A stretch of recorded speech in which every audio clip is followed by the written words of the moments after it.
Why, hello there, I'm Professor Joel, and welcome to another episode of Planet Scooby Reviews. Today we are covering Horoscope Scoob, which originally aired on November 30th, 1985, and it is the 13th episode of the 13 Ghosts of Scooby-Doo, and we wouldn't get any more Scooby-Doo 13 Ghosts until like decades later when they did the movie. Anyway, this episode we see the gang at a TV show recording where they hope to capture the 12th ghost in the Chest of Demons. Anyway, enough of my jibber jabber. Let's get on with the review. The episode begins at the KREEP TV station where Boris Kripov is filming the Stuff So Scary and Terrifying You Won't Believe It or Else show in front of a live studio audience. The Scooby Gang are going to be interviewed on the show, and Scooby and Shaggy are a bit nervous with how creepy the green room is. Vincent has a plan to use Boris so they can catch the ghost live on air using the Vacuum Spook 2000. In a tomb or up a tree, not this time. And here's your host of horror, Boris Kripov. Good evening, fiends, and welcome to Stuff So Scary and Horrifying You Won't Believe It, or else. Oh, we're really gonna be on the Boris Kripov show.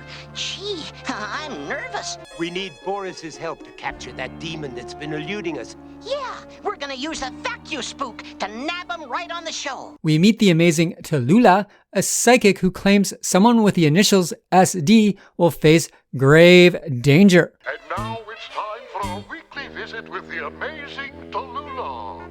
Look, it's the lady who writes the horoscopes in the paper. Tell us, Tallulah, what do the spirits say this week? The spirits predict grave danger for one with the initials of SD. That's me. Grave danger lurks here. Danger. Oh, I see danger. Danger, Will Robinson! Danger! Terrible danger. Daphne promises an entire box of Scooby snacks as a reward for after the show. And man, it is great to see the Scooby snacks box return. On the set, Weird and Bogle plot to capture the demon chest, and everyone in the gang, plus Tallulah and Boris, fall through a trapdoor and into the basement.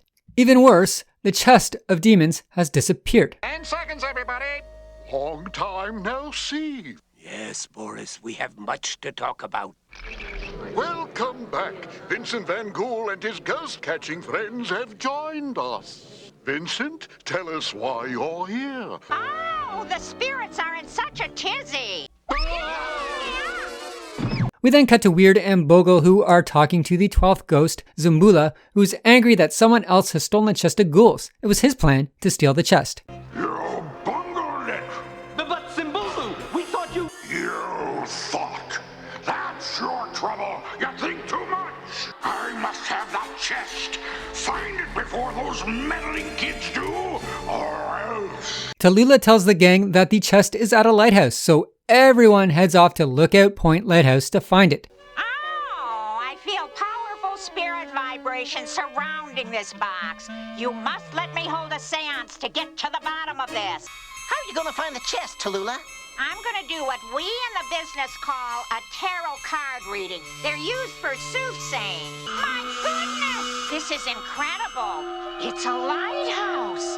The chest is at a lighthouse. It was taken there by an evil spirit. Then let's move out, guys. Oh, but be careful. This evil spirit is extra powerful.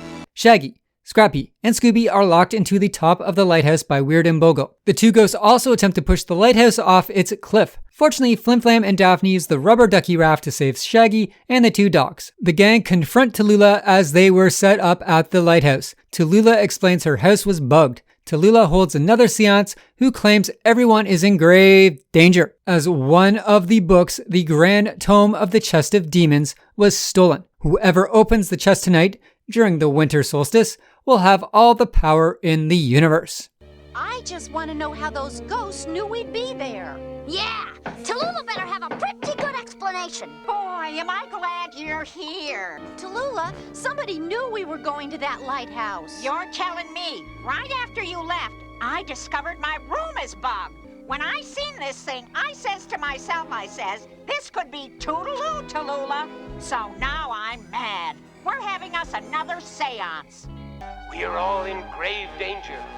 One of my most important books has been stolen. The grand tome of the chest of demons. Whoever stole that book will know all the secrets of the chest. Yes, this confirms my darkest fears. Whoever opens the chest of demons on the night of the winter solstice will have all the power in the universe. And the winter solstice is tonight. I see a chest.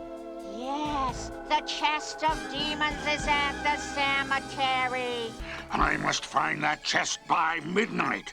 Then all the power in the universe will be mine. You've already proven that you're fools. This time, don't fail. At the cemetery, the gang run into some zombies, and the gang use their usual tricks to disguise and fool them. Flim Flam finds some dropped tickets for Boris's TV studio. Hey, one of those zombies dropped something. Wow, these are tickets to Boris's TV show. Then you know where that leads us, back to the TV studio. So the gang head back to Boris's, where they find the stolen book, a floor plan of the temple, and an airline ticket to Tibet. In the TV listings, Vincent finds a clue that Boris plans on opening the chest of demons. Like I guess he's not here. Look, that's the floor plan of the temple where we found the chest of demons. And this is the book stolen from Vincent's castle. And look at this. An airline ticket to Tibet. Right here, in the TV listings. Saturday, 8 p.m., host Boris Krepoff will open the fabled chest of demons on the air tonight. Boris claims he is getting back at Vincent, as Vincent was way more popular with the girls at Terror Tech, the school they attended. Tonight, loyal viewers, I have something for you that's so frightening and amazing, even I don't believe it. I am about to open the fabled chest of demons on national television. All you say may be true, but at least I'll finally get back at you, Vincent, for humiliating me back at Terror Tech. Well, that's showbiz. Talulu shows up and reveals herself to be Zimbulu, the lion demon. The power will be mine. I've come to claim my prize, foolish mortals. I may not have been able to dispose of you, but in the end, you led me to the prize I always sought. The chest of demons. Yes, you thought I was a mere medium, but in reality... Lion Demon! Zalilu opens the chest, which makes no sense to me, as we learned in the first episode that a human has to open it. But maybe with this book being stolen and some nonsense like that, they found a wraparound, or I don't know. Anyway, when the chest is open, we don't even see the previously released demons let loose. It's different ghosts. Fortunately, Flim Flam has the Vacuum Spook 2000 and traps everyone where they are locked up. Boris, even though he's guilty, gets off scot-free. Even worse, nothing was captured on TV, as Scooby and Shaggy are blocking the camera, so nobody could even see the action. And for this, I blame the show's director, Freddy Cadaver. Well, that's showbiz. I give this episode a 7.5 out of 10. This is one of the better episodes for me. Not my favorite, but still top 13? Top 5? Let's go with top 5, I think. We'll see next week in my ranking video. This one was a lot of fun, and it has its spooky setting, and I like the zombies and the graveyard scene. I like the lighthouse, and all the characters, like the side characters, are fantastic, with John Stevenson voicing both Boris and Freddy. I love John Stevenson as a voice actor. Like, he did some incredible Scooby-Doo roles. I wish he was still around. So we could like have him on YouTube doing an interview or something. Or we had some evidence of him doing these voices. Not evidence, but just some memory, something captured with him doing these amazing Scooby-Doo voices. Anyway, enough of that. We also get Edie McClurg. She does the voice of Tallulah, and I love Edie McClurg. First watched her in the movie Carrie, but she was in the Hogan Family or Valerie's Family from like the 80s. Used to air after Elf. And she was in Planes, Trains, and Automobiles, probably one of her most famous roles. Anyway, loved seeing her or hearing her voice.